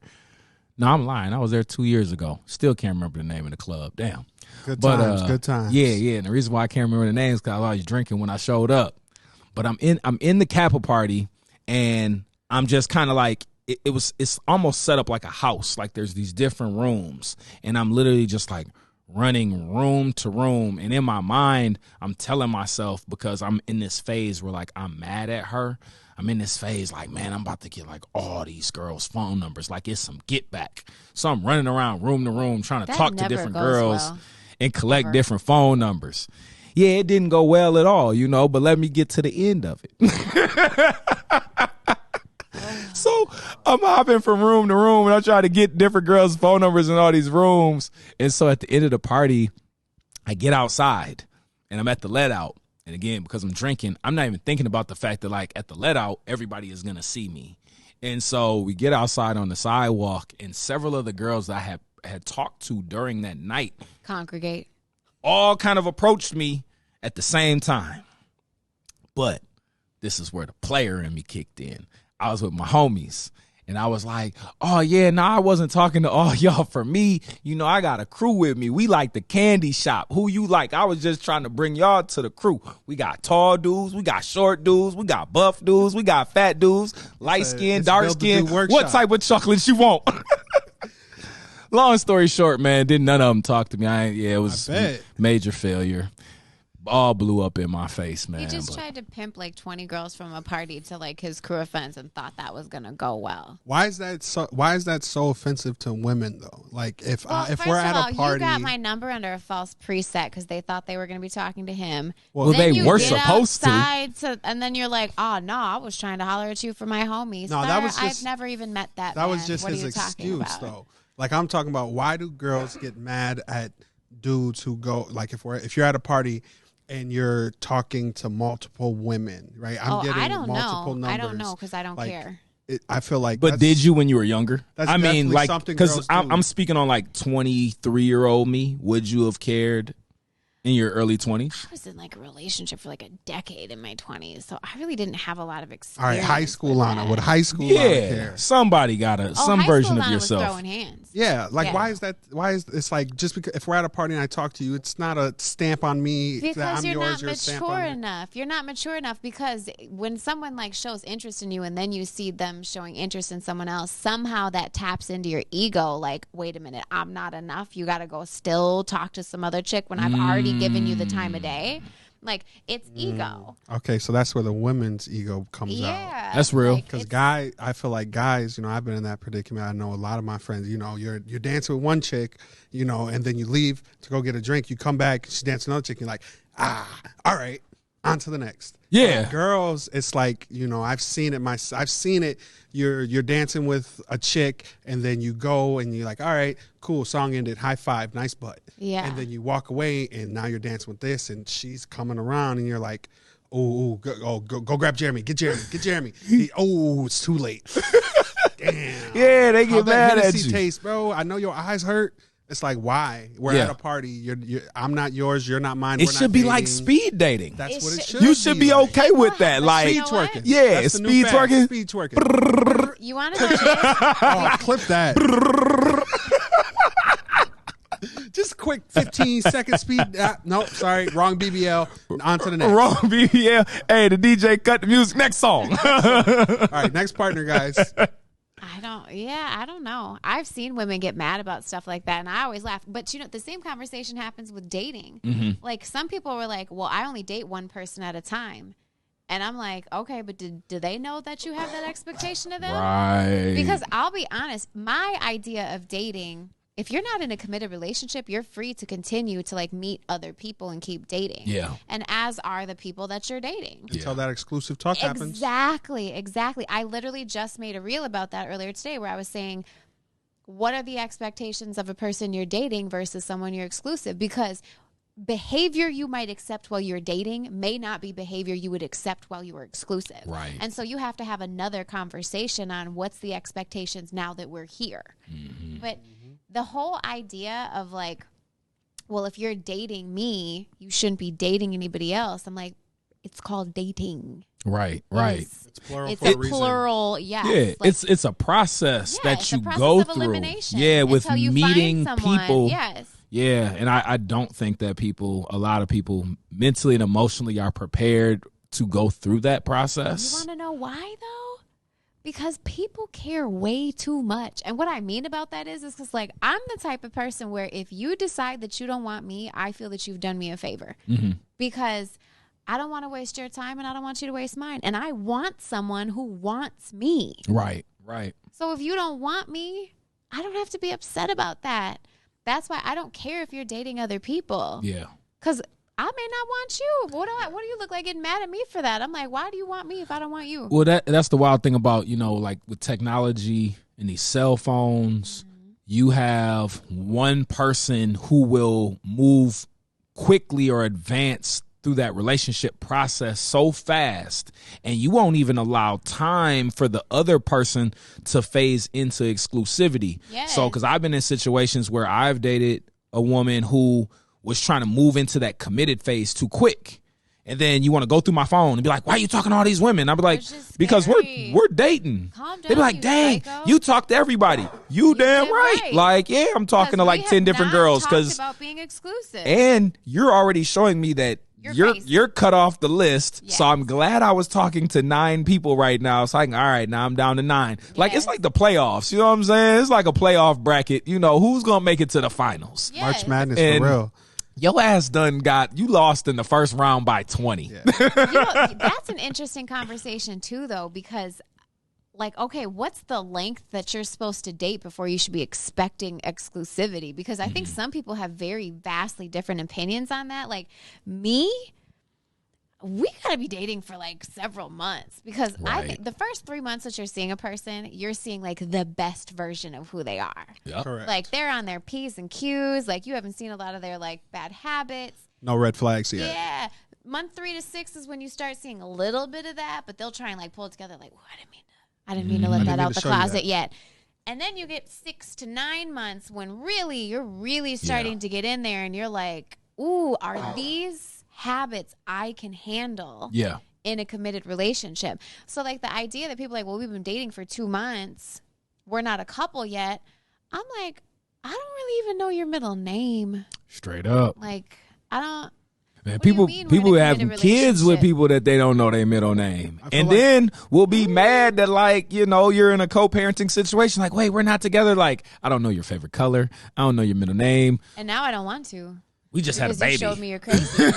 I feel like a lot of that has changed with, I would say, my generation. There's no more regular dating as you would think of dating, and a lot of that comes for like what Ease was saying, technology. Yes. Just because you can do a background check, and you can get so much farther to knowing a person so much prior quicker. to the Yeah, you can, just by going through the social media call profiles. your sister over, and she gonna find everything about this chick. You know, that's kind of how it is nowadays, and you learn so much quicker that there's Now the dating period's shorter. Yeah, it's like why do we have to take 3 months to figure out if we're going to be together? I know everything about you now. Right. You know, Which it's been too. It's been know everything because Yeah. social media personas versus the actual person are often vastly different. Yeah. And that's something you struggle with, because another thing, like you were saying, a lot of people care is with social media, instead of being embarrassed in a 12-person group, you're now embarrassed in front of the world. X amount of followers,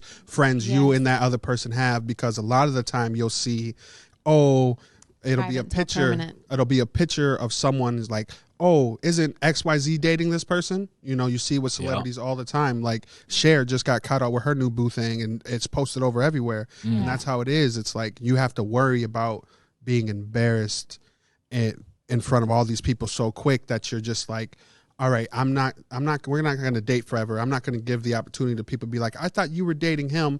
I saw them at Benihana's last night, and he was flinging chicken into this girl's mouth. And it's like, no, we're together now. All right, we're together. So now I'm cutting off everything else. You can no longer do this no more. There's no talking to other people. There's a flip side of that too, though, because listen, then you get stuck with crazies. if I'm dating a person, right, and we're just dating, and someone's like, oh, I saw him with such and such, I'll be like, cool. Yeah. It's none of my business. Because they can date other people. Yes, like you can go on dates. I'm not upset at you because, again, if I bump into you later and you see me on a date with someone else, I'm going to nod my head, you're going to nod your head, and you're going to go on about your business. Yeah. Because we are not exclusive. We hadn't had that conversation yet. Yeah. The whole idea, like, to your point about, like, you're going to be embarrassed online, but there also is a piece to that, too, where you made a post about it where it said private until permanent. And I think that that's true. I think we have a tendency to overshare certain things. Yeah. And then that's where the embarrassment comes in. Yes. Yeah, Because- because you over there putting in a relationship with. Yeah. You just met Since this March person, started 27th. dealing And them like honestly- 2 months ago. Yeah. But you in a relationship with them. Yes. And now, again, I'm going to play the whole gender side. I feel like women tend to do those kinds of things, more Faster. frequently and faster. They want you to change your relationship status because it's like marking territory. Now you need to say you're in a relationship so these girls stay out your inbox. Why didn't you post my But picture if you up? had Things the like that. conversation about exclusivity, then yes. But if you both haven't agreed to be in an exclusive relationship, I'm not even entertaining that conversation. Yeah. I'd I'm say not. it's opposite too. You think Especially so? in my generation, the people who are like the people who are more into the social media, I feel like the men we're a little more stricter when Really? it comes to social media site, for sure. Just think about I actually especially will if your agree to girl that. is bad. Uh-huh. Think about what Lana's dealing with right now. Oh, with because the access access to her that men is have. so much easier. So that it's creating feelings of insecurity. Yeah, because or you've got a roster of people you didn't and even ask for. You know how the last episode you were talking about, if she has a man, the likelihood of another man talking to her gets diminished. Yeah. It's the same thing. If I'm scrolling, this is one of the first 10 things you're going to see on a profile. Yeah. It's going to be about their date. Are they in a relationship? Yeah. Yes or no? No? Cool. I'm scrolling to the pictures now. Yes? Let me check out boyfriend. Can I beat him up? No. Okay, next. Right. So that's All right. kind of like. So which camera are we on right now? We on this one? All right. sir. Because I think this is a generational thing. Listen here, young player. You got to have high self-esteem. All right? She got to choose you. And if she chose you, you're good. So stop with the insecurities. Cut that crap out. You got her for a reason. She chose you and you wanted her for a reason. And if you're looking for very attractive women, understand what that comes with. That comes with attention. And so you have to celebrate that attention. You got to feel like, look at my baby. So how I was mentioning earlier about like having that support, you got to feel the same way. Like, yes, my woman is desirable. You wanted her because you desired her. And that means that everybody else will too. So fall back, chill and relax, because as soon as you get your little panties in a bunch, that's when you get your feelings hurt. And that's why I said on the first episode, like, me, I'm not tripping. Like, I'm going to be cool. I'm going to sit back because if she wants me, she chose me, then that's how I'm going to operate. And I'm not going to allow anything on social media or anybody even in person. I will sit back and watch other men look at my girl. Holler. Yeah, but that's an Hey, that's ode how to I get. you. That's how I get drinks at the club. I Hey, ain't gonna lie to you. I've been I'm like, high. hey, I've baby, heard of that. I'm Baby, finna go go down. talk I'm to finna that go dude. down Let him here a get little his- bit. This He's is been what I eyeing you. want. Cool. Yeah, make sure you get that tequila shot. Literally, my girl be like, "Oh yeah, shot. Thank you." And then go hand me the shots Come and on we'll now. walk off. Come on Yes. now. Easy. Thanks. Come on. Thanks for that $12 shot, Pippin. You made it a double. Hey. Man, hey, that's what it is. And like, men will high five you. So, you know, if you've got an attractive woman on your arm, like, you should celebrate that. Like, if you're all uptight about that attention, shine because of your chill. ego. Yeah. Like, I've experienced that sometimes in the past where I've dated people and they've like, well, I don't want you to dress like that. And listen, it is not the energy you want to send my way because I'm going to hurt your feelings. But I don't do that. dressing to me. like that was probably what drew him in the first place. So now that Exactly. he got you, he wants you to be, you know, like, But this is wear who you the approach. like Muslim You attire watch and me. Yeah, I'm not doing that. Yeah. It's such I feel like weird there's behavior. a fine line. I feel like there's a fine line. Like, of. I mean, like, you can the- respect Listen. respect your relationship. Yes. Respect Yeah. because at the same time, 'Cause- that might have been what cut. Like you get to a certain, you know, it depends on Attention, what stage you're but in. here 'Cause if there's you're a like, difference between there's a don't difference, think? but there's a difference between attention and then engaging. Yes. Right. So like Exactly. even with us doing a podcast, like, you know, we want engagement. We want to engage with an audience. Yes. Right. Versus a Facebook page is looking for more like attention because there's not a lot of dialogue going on. Yes. It's just drawing people in so they can follow and hit the like button. Whereas the group is all about interaction. So if my woman is drawing a lot of attention and got a lot of followers, But has no Great. interactions, who cares? but if she's interacting, if she's engaging and taking people up on dates and, you know, That's a different story. yeah, she what if getting it's- flued out, what you if know, it's I better not be getting her flued out with engagement? her. What if it's not her engagement? You know, because a lot of the time, men, you know, this is still something I struggle with myself, and I feel like I've leaps and bounds, but I'm not worried about you messing or you engaging with someone else. I'm worried about someone else engaging with you, and not to the point where you're gonna do something, but to the point where it will become disrespectful to you and to me, because you got to think that causes a lot of negative engagement. You know, yeah, she's bad. I'm secure in myself. She's bad. I turned around, and next thing you know, she's getting felt up by somebody because That's the unfortunate you risk by having a really attractive partner. Like, Yeah. and I But know wait. that But that's what a- he's No. saying is like inappropriate interaction. No, but that's why you'd have to step in. Like, I'll give you it too It's from a felt woman's up. perspective. We've gone out and like hung out at like different events and stuff. Like, and I'll be honest, I dress how I want. yeah.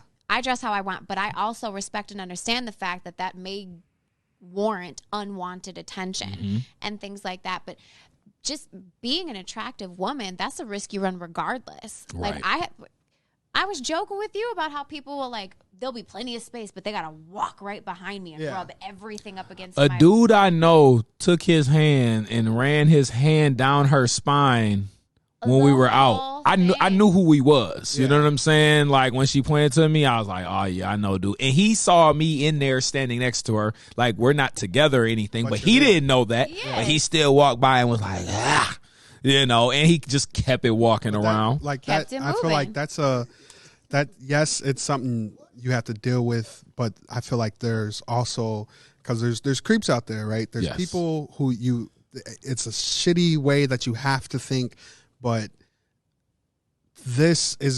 dressing like this is going to get a certain amount of attention versus doesn't matter dressing how like you someone dress. else. I feel like it does. It doesn't. As a woman, and so I can speak from this because I'm the one who lives in it every day. I can Okay. tell you right now, it does not matter what you wear. It doesn't matter. There's certain neighborhoods and places I know, no matter, like I told you about the fake engagement ring that I'll wear Yeah. sometimes. I do that because it doesn't matter how I'm dressed. I am safer with the fake engagement ring because they think a man is present or that I have someone to call to defend me. But if I go into those same neighborhoods, even if I'm wearing like scrubs, it does not matter. It doesn't matter what you're wearing. I've been accosted and I've had people try to assault me wearing all kinds of different things. It does not matter. People who are going to assault you are going to do it regardless. Yeah. I always say, like, you know, a rapist is a rapist. Exactly. You know what I'm saying? So, like, people who abduct and molest and rape children, gonna do it there's regardless. nothing sexualized about children, but they still steal them and rape them. Yes. I do understand the attention piece though, right? Because say a very developed person, right, or a person who doesn't got a BBL, they're gonna get the eye attention. But if I'm not a rapist or if I'm not a sex offender, I'm not just going to grab your butt just because you went and bought a new big booty. Yep. You know, now I may look at said new big booty, but I'm not going to go over there and grab it, right? Whereas some guys will walk over and touch somebody inappropriately, but that's because that's who they are already. It's like, you know, picking up a drunk woman in the club. Like, if you're picking up a drunk woman in the club and you know she's drunk, you've made a conscious decision. If you're sober, and I kind of go back and forth on the drunk thing because I don't think men get the same benefit of the doubt of being drunk also and also making bad decisions. But if you're a sober person and you're targeting an intoxicated person, you're doing that because you're a sex offender. Predatory behavior. Right, it's right. predatory behavior. Now, you know, dressing revealing is still going to get you attention, and as a man, if I'm with you, I may feel uncomfortable and say that is attention that I don't want because it can be dangerous for you. Because that attention can lead to said creeps trying to interact with you. You know, being more likely. But at the same time, like we can't blame women for the way men act, or we can't blame men for the way women act. Because like I said in the past episode, like I've been victim of that too, being in the club and being fondled and grabbed and stuff. Women do that stuff too. Weird behavior. You know? It's all weird, predatory behavior. I don't approve. I think it's strange. I think that anybody should be allowed to walk outside wearing whatever is comfortable to them, and to just be safe in the fact that they know no one is going to attack them. Correct. Because again, like, put yourself in a woman's shoes, right? So what do you, when you go outside, what are things that you notice, and what do you do to keep yourself safe? Like for me? Yeah, what do you do to keep yourself safe? I mean, do you feel like you're in danger in general? Like just when you step outside? Other than like just carrying my pistol on me, not a lot. You want to know what I do when I walk out? What? So when I go out to my truck, I check my surroundings. If it's late at night and I'm in a parking lot leaving a store, I walk the perimeter of my truck first to make sure no one's in my back seat. I make sure I'm not parked next to any vans or anything big where someone could pull out and take me. I make sure that I keep my keys in my hand before I get in my truck so I can immediately start it. I never leave my door open while I put the keys in my truck. I slam my door and lock it immediately when I get in. I always make sure that if I'm somewhere where there's not enough people, I stand under the light as I'm walking down the street. I make sure that at all times I have at least my cell phone nearby so I can get it if I need to. Those are things that I have to think about at any given time when I walk outside. Her daughters even got weapons. Yes. Yeah. Her daughters got weapons in their purse. My daughters have mace, but that's because I know what it's like as a woman Brass to have knuckles, to walk out into knives, the world. all types of stuff. I was tripping when I seen Leah pull out all that crap. But it's true, because look, I'm their mother, so I'm biased, but they're beautiful girls. Yeah. They're beautiful girls, and they're at that age where they're mature and they look older than they are and all those different things. So I had to prepare them for what it's like to be a woman in today's society. And me, I walk outside and I be like, I wish a mom would. Exactly. Like, that's how I act, I walk wherever I feel like it, do whatever I want to. Like, I'm not worried about none of that. Now, if I'm thinking about, like, I could possibly be robbed, you know what I'm saying? Like, you be on a little, still be on a little bit of alert, like, because there's jack boys out here. So I'm not going to act like I'm just totally oblivious to any kind of thing that can happen to a man, but I'm not necessarily thinking like, okay, I gotta make it to the parking lot. I feel like I feel like really the only equivalent we see is like it'd be they feel how we feel like right now when we leave the studio. Mm-hmm. Like right now, like when I walk to my car, I'm on 10 toes. Equipment, like a robbery. We looking, feel like that just walking out of the house. I hear rustle leaves. I'm turning. Yeah, because somebody could take your stuff, but that's a different feeling. It's not your personal safety. It's more like protecting your things of value. Whereas someone might literally try to take me as a person. Yeah. And it's a reality that we live in, and that's the crazy part. So that's why I say we have to be really careful about feeding that narrative about like, well, we don't want women wearing certain things, because what you're doing is putting the safety and responsibility on the woman versus trying to change the culture. And we have to change the rape culture, because all of that feeds back into it. I, as a person, should be safe, again, wearing whatever I like in public and knowing that no one's going to harm me. Can I ask you this question, though? Would you be comfortable, or are you comfortable with knowing that people just look at you? So let's take a step back from like the assault piece, the kidnapping, the rape piece. Yes. Knowing that if you dress a certain way, that would be considered provocative. Yeah. Because do you get upset with people gawking over you? No, I don't, because I have a choice in that. Mm-hmm. I have a choice on how much attention, per se, I garner based on what I'm wearing, right? So if I don't want someone to look at me, I know what causes people to look at me. Right. So if that's not something that I'm prepared to deal with, then I'll dress in a way that's not going to give me that type of attention. Right. But if I wear something that I know people are going to stare at me, then I've kind of signed up for that type of behavior, because as long as they don't touch you. Yeah, don't invade my space. Right. And don't be like overly weird and creepy and like make faces. You know what I mean? Like don't be a flipping weirdo. But no, I'm fine with you looking at me, because, I mean, let's be honest. People wear things like that because they feel good in it, and it makes them happy, and you're more than likely going to garner more attention. Yeah. So, no, it doesn't bother me when people look. Just, don't rub up against me and be all weird. What about with cell phones? And I asked that because... Don't film me. That's weird. Yes. Don't take pictures of me. That's weird, because I feel like you're invading you're not allowed to use my image without my permission.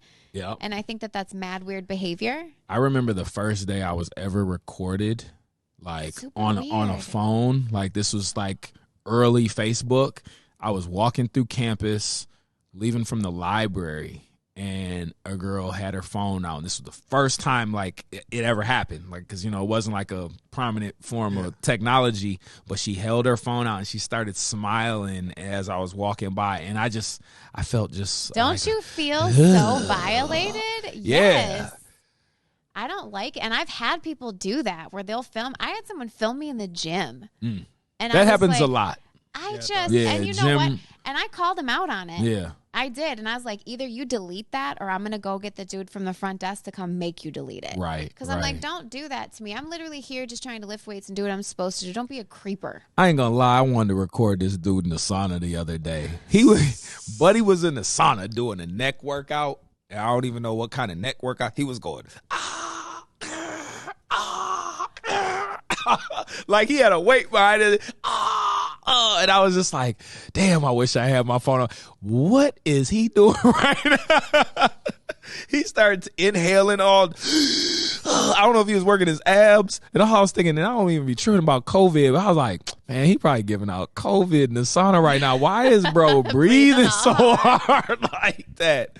But yeah, people are definitely recording you. I don't know. I guess we just in a phase where Big Brother is everywhere. Them cameras is always watching, so you just kind of gotta just a weirdo. Stay like on your I'm not P's even and gonna blame that on Q's. Big Brother. That's just weird behavior. No, that's definitely where technology. It's weird. It's a two. It's becoming more story. Common though, Because you're gonna be on camera. people's cameras. Yeah, like think about it. I remember. Like when Snapchat first came out, it was you would run into the problem of Yeah, now no one cares. No, don't put me on your Snap. What is that? What is Snap? Yeah, no. And I was like, put me on the Snap. Yeah, or like when you're in the club now, Yeah. there was a point in time where if you left your flash on, oh shit. Yeah. But now it's flash. Yep. Yeah. You're in my video, and like you said, people are, hey, what's up? Yeah. The culture has shifted. At me on Instagram, woo, woo, woo. And then it's going to get even worse with, I don't know how teched out you guys are, but with AR and augmented reality and everything. So I know that. It's basically kind of have you seen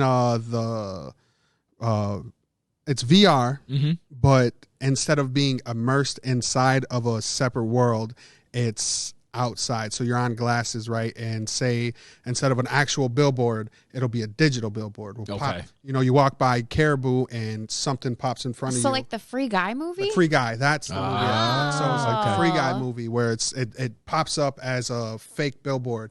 And you can interact with this, boom, and then next thing you know, I would never put them glasses things on. come on. But the whole time, Yeah. It's cameras. It's like a Tesla. You know, Got you. cameras everywhere. That's how it's interacting. And you know, like that was the problem when Google released their glasses in like 2012. Yep, Yeah. I remember People that. were like, They were wearing them at the Super Bowl. That's a camera. You're recording me no, take that off. And now Yeah. no Take that one's off worried right now. about it. Yeah. No one's even worried about it at all. Damn. At Times all, have changed. That Times is have definitely interesting. changed. Or you remember putting I don't know if you guys do it. I did it on my old laptop, so I don't even have it now. Tape Over your over webcam. my webcam. Yeah. Now I'd be waving to my FBI. Right. They're like, hi. Right. Can you I have help my the little Wi-Fi? thing you can slide Feds to close watching. it, and I can close those. Like, you want to see a show? Yeah. Hey, tag me if I go viral. Hey, word to the criminals. That's why y'all all get caught. Like crime don't even pay no more because the technology. You get Can't do caught. nothing. Always pops. You get do caught nothing. everywhere you Always. go. Everything you look at, everything you do. Can't do nothing. I was amazed. Yeah. Like Yes. you hear about this stuff, but it's so regular now that you forget about it. My kids called 911 on my phone, and I just hung up and was like, oh, it barely rang, and they called me back, and I was like, ooh, you're Israel Anderson. You live at XYZ, and Do I you live. need help? Yeah, Should I we stay in send I stay in anyone? an apartment condo thing. So I was like, oh yeah, that's my. And then they were like, apartment XYZ, bottom floor, left corner of the building. Are you okay? And I was like, whoa, Wow. that was The kind of GPS cool. is so Oh, crazy. GPS don't usually work that well. Yeah, I'm good. And then they showed up, and he was like, "You good? Everything cool?" They said the response you gave was kind of weird, and I was like, "Nah." I was just kind of amazed at the technology, Right. how precise you guys were able to get in. It's, Yeah. That's and crazy. It's that's what this world is coming to. Yeah. It is. It is. Look There's at the stocks. Look at the You're stocks. right, right. You can come up. There's so many benefits that we, are able to profit from, as we're talking about today, with having a money mindset. That's why I wanted to hear more about this augmented reality, because I'm like, Yeah. all right, what Web3, what VR, what do all we that do? stuff What do we is, need to like, get up into in there. next? You Yeah. know what I'm saying? Sandbox stuff, all Yeah. that. Yeah. Look Metaverse. into all the companies that make the chips. Yeah, Look at the companies that build the platforms. that's right. All Those of it. are all great spaces to And get in. I'm gonna scream this till the day I die. Bitcoin, Bitcoin, Bitcoin, Bitcoin. Oh, it's coming back. Did Oh, you see that? Did you see since Elon bought Twitter, what happened to Doge? Dogecoin? Yeah. I'm so happy I kept all my Yep. Doge. Yep. I've Did been- you? yeah. I sold I- mine. I no, made a I pretty was- decent amount of money, but I sold mine. I didn't. I bought super low. I think I didn't sell. I transferred like $100 of my $600 into Bitcoin. Okay. And then I okay. was just like, Let I'm it gonna sit. forget this. You know, Yeah. it's going bad. And then I heard Elon's buying Twitter, and I was like, bet that's great advertisement. And then they It's did up like advertisement. 50%. Yeah, on the Super Bowl, they did the QR code for Yep. Doge and the wallet that it's on. And I was Some like, of the oh, other this is meme coins bet. are going up just because. yeah. Because of it. Yep. Yeah. It's a ripple And then- effect. Shiba Inu, Shiba Inu? is going up Yep. a little. And because that's Doge's little brother, so yeah, Yeah. they go hand in hand. And then Bitcoin, man. Pay attention to the elections. Yes. Pay attention to the elections. Oh, that's a great thing to think about. Yeah, elections are getting ready to come up. Mm-hmm. I'll say if Republicans take back over, I know as much as probably our audience is not a fan of the Republican Party, The but if stock they take market back will over recover. Congress, I guarantee you that there's going to be a lot more trust and confidence in the economy from the wealthy Economical base, gain. and it's probably going to drive stocks back up. So for all the people who are Buy low. poo-pooing and I hating know. on people, now I that know. the market is gone, I've seen a couple posts like, where are all those stock market experts now? Waiting, The- buying yep. more. Sitting back Buying chilling more. because Man. there's Buy definitely going to low. be a recovery. That's how economic cycles work. You Yeah. know, you And it's come about up, every you fall 2 down. years. That's Yeah, kind of the it just cycle cycles it's through. every 2 years. Cycles through. So I've been yeah, just get ready for that. Yeah, I've been Yeah. waiting because when Bitcoin dropped from 60 to 19, I damn near threw a party. Yeah. Yeah. I was happy. I was like, bet. 'Cause I'm Great. I'm buying buying more. so much Bitcoin Yeah. right now to where it was like, if this shit don't work, it's going to be a little bit of a problem. Right. But the minute it jumped up from 19 to 20, You knew I you was made like, the right ha, choice. thank God. Once it started getting global adoption and they started building systems for Yeah. Bitcoin, I'm Yeah. like, well, now it's a real thing. They have Bitcoin ATMs. I remember There's one at watch- Cub Foods in the Midway. Yeah, there's one. Yeah. There's one at my local bodega. You know, I'm not calling it a corner store. They Yeah. make you a fried egg and cheese. That bitch is a bodega, and there's Yeah. a Bitcoin thing. I was Yeah. like, oh, you Yes. guys get a new ATM? He goes, no. Bitcoin. My nephew said get Bitcoin, so I got a Bitcoin machine. What is it? And I was like, What? for real? Yeah. Hold on. I went over to it. I looked at my wallet and was like, Oh, yeah, you came up, player. You Yeah. don't even explain it to me. I sat down, took about 10, 15 minutes, got a free pack of backwoods, explained them what Bitcoin was. Yep. And I was like, say less. I'm buying it here from here on out. Good looking. Yep.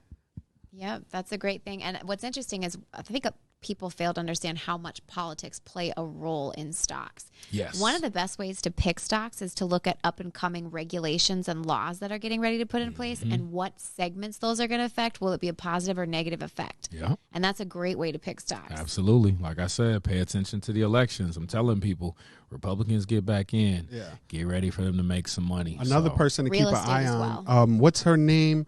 She's the really old Democrat lady. Pelosi? Pelosi. Yes.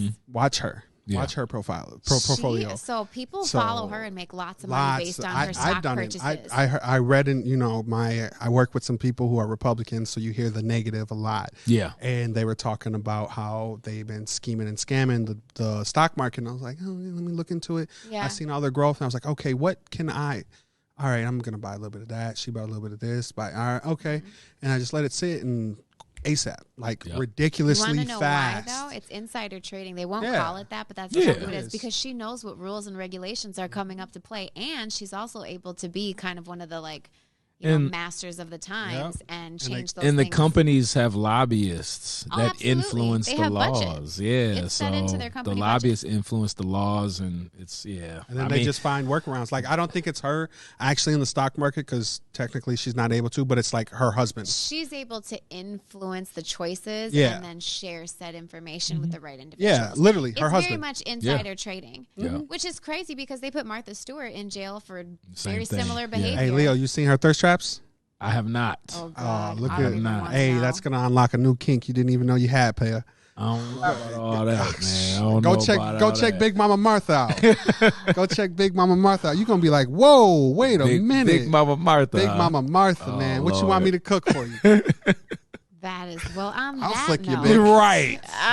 We've discovered Rico's new kink. Hey, I didn't He know likes what to the do with gilfs. myself. I was like, Martha Stewart, eh? The gilfs. Why huh? did that work? I'm never gonna Grannies. be able to You say, into the grannies? see her in the Hey, same now. me and my therapist got to talk about some things, okay? Heal love. Heal love. Speaking of which, please normalize having a therapist. Yes. It's helpful. That's true. BetterHelp.com, not a sponsor yet, soon to be. There That's we go. true. That's true. Well, you want to Well, wrap it up for the day? Yeah, I feel like we have covered quite a few topics. Yeah.